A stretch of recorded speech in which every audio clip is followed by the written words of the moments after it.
तंत्र साधना में लोना चमारन क्यों प्रसिद्ध है? लोना चमारन कामाख्या क्षेत्र की वो तांत्रिक स्त्री है जिसके बारे में कहा जाता है कि वो आज भी जिंदा है। लोना चमारन असम कामरूप क्षेत्र की एक प्रख्यात तांत्रिक स्त्री है जो चमार जाति से थी और उनकी सिद्धियों को देखकर कई ब्राह्मणों ने उन्हें अपना गुरु बना उनकी शक्ति को देखकर कई ब्राह्मणों ने उन्हें अपना गुरु बना लिया था। तंत्र साधना में विख्यात कलुआ तंत्र साधना में लोना चमारन को महारत हासिल थी। आज भी अगर कामाख्या जाते हो तो वहाँ नीलांचल पर्वत में एक ऐसा क्षेत्र है जिसे त्रिया प्रदेश कहा जाता है। उस क्षेत्र में कोई नहीं जाता, ऐसी मान्यता है कि उस क्षेत्र में कोई जाता है, कोई पुरुष चला जाए तो वह वापस नहीं आ सकता। उस क्षेत्र में महापुरुष मत्स्येंद्र नाथ एक बार प्रवेश जरूर किए थे। कहा जाता है कि आज उस क्षेत्र में लोना चमारन का निवास है। साबर मंत्रों और असम की असमिया भाषा में बने मंत्रों में लोना चमारन का नाम बार बार पढ़ने को मिल जाता है। लोना चमारन के नाम से कई मंत्र, साधनाओं और साबर मंत्र प्रचलित हैं। ये तो हुए लोना चमारन वाली बात। ऐसे हमारे कई सारे तंत्र साधक हैं अभी भी जिनका नाम नहीं है, पर वह तंत्र साधना में महारत हासिल किए हुए हैं। हो सकता है कि भाई आपके घर में आपके दादाजी, नाना जी, बड़े पापा ये सब भी जानते हो। कभी उनके पास अगर आप बैठते हैं, कभी इस विषय पे बात निकलती है तो वह आपको अपना अनुभव बताते हैं कि उनके साथ क्या घटना हुई है। और कई घर में तो ऐसे बड़े बड़े बुजुर्ग भी होते हैं जिन्होंने कई साधना की होती है और कई शक्तियों को सिद्ध भी किया रहता है, जैसे कि यक्षिणी, योगिनी, अप्सरा, तंत्र साधना, कलुआ, मसान, सारी चीज़ें अभी भी पॉसिबल है और अभी भी कई व्यक्ति इनको सिद्ध करके घर में रखे हुए हैं।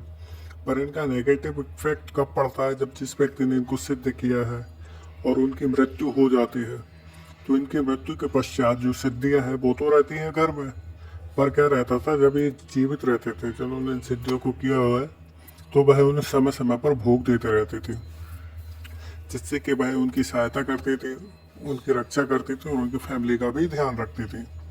पर अब से क्या होता है, जिस व्यक्ति ने यह साधना की उनके मृत्यु के उपरांत उनको वह भोग समय के अनुसार नहीं मिल पाता। तो ये जो शक्ति होती है, जो पॉजिटिव शक्ति है, वो आपको ज़्यादा परेशान नहीं करेगी, थोड़ा बहुत बीमार कर देती है। पर जो नेगेटिव शक्ति आपके घर में काफ़ी सारे कलेश करवाने शुरू कर देती है। किसी की मृत्यु हो जाती है, ऐसा नहीं होना चाहिए पर हो जाती है। कई व्यक्तियों को ऐसा लगता है ये सब क्या चल रहा है, आपके काम अचानक से बिगड़ने लगते हैं, जाने अनजाने में आप भले ही कितना कुछ करवा लो, पर और कई सारे जानकार आते हैं वह भी इस चीज़ का पता नहीं लगा पाते। अगर आप तंत्र साधना कोई भी चीज़ कर रहे हो, आपको किसी ने सिखाया है, तो जिस भी शक्ति को आप कर रहे हो तो उससे एक बात लो कि अगर आपकी मृत्यु हो जाती है तो आपकी मृत्यु के पश्चात वह उसके परिवार, आपके परिवार को परेशान ना करे और वह उस स्थान से चली जाए। अगर उस स्थान पर है तो फैमिली का ध्यान रखे, ना कि उन्हें परेशान करे और भोग वगैरह की साफ मना कर दो कि मेरी मृत्यु के उपरांत कोई आपको भोग नहीं दे पाएगा, क्योंकि किसी को शक्ति इस तंत्र साधना के बारे में पता नहीं रहता है। ऐसे कई सारे गांव में भी आपको देखने को मिला हुआ। कभी कभार आपके सामने ही ऐसे कई दृश्य हैं कि किसी परिवार में 1 महीने, 2 महीने, 3 महीने अचानक से ऐसे एक के बाद एक उनके फैमिली में कोई ना कोई व्यक्ति जाता रहता है।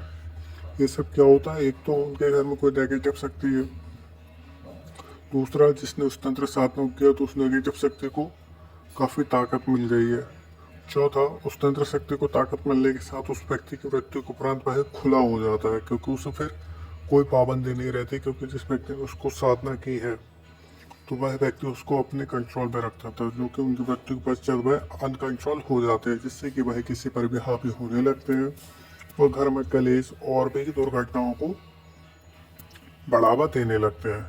तो मेरा सभी से ये कहना है, तंत्र साधना जानकारी के हिसाब से रखें, इनका उपयोग ना करें, क्योंकि जाने अनजाने में आपको दुर्घटना आपका गलत ही करते हैं।